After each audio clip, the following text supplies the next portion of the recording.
Monsieur Retailleau, parmi les 32 articles censurés partiellement ou totalement pour cavalier législatif, il y a des mesures auxquelles vous teniez sur le regroupement familial, sur la caution des étudiants étrangers, des prestations contributives après une certaine période en France ou encore la partie sur le droit du sol. Que doit faire l'exécutif désormais ? D'abord, je voudrais dire que le Conseil constitutionnel a censuré les mesures de fermeté que le Sénat avait apportées, qui avaient été plébiscitées. Je le comprends d'autant moins qu'il y a des chiffres qui sont tombés il y a quelques heures. Des chiffres records sur l'immigration, que ce soit sur les demandes d'asile, que ce soit sur les visas de premier séjour ou que ce soit sur les titres de séjour. Record. Donc l'immigration, elle est en dehors de tout contrôle.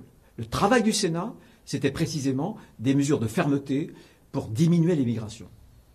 Finalement, le Conseil constitutionnel les a censurés sur des motifs très contestables. Il faudra nous expliquer pourquoi. L'immigration familiale n'a rien à voir avec l'immigration. Pourquoi les causes réelles et sérieuses, vérifier une cause réelle et sérieuse d'un étudiant immigré, c'est pas lié à l'immigration. Pourquoi les allocations familiales, le fait de les percevoir, ça n'est pas lié à l'immigration, etc., etc.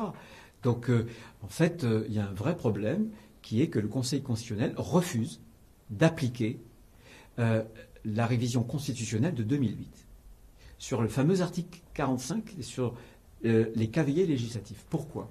Parce qu'en 2008, en fait, la révision de 2008, tous les travaux le montrent, et le texte le montre, on avait essayé de donner plus, le constituant de l'époque avait donné plus de souplesse aux législateurs. Il fallait non seulement un lien direct pour que l'amendement puisse être accepté, mais aussi un lien même indirect. Et donc il y a un refus catégorique du Conseil constitutionnel d'appliquer finalement la Constitution. Le Conseil constitutionnel sort de son rôle, selon vous. Ça dénote aussi de la République des juges. C'est ce que vous craignez ce soir ? C'est ce que je crains. Ce que je crains le plus, si vous voulez, c'est que les Français vont voir que désormais le Parlement est réduit à l'impuissance.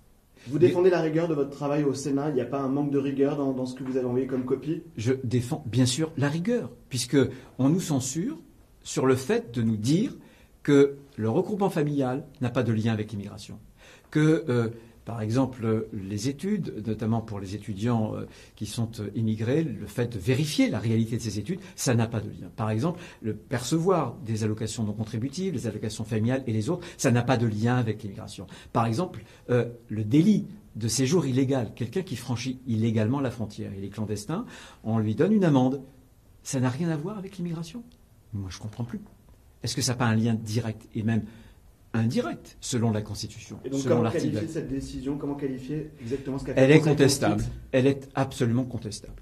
Et finalement, le Conseil constitutionnel interdit aux législateurs de prendre des mesures qu'il intègre à une politique que nous voulions intégrer, une politique globale, efficace, de contrôle de la migration.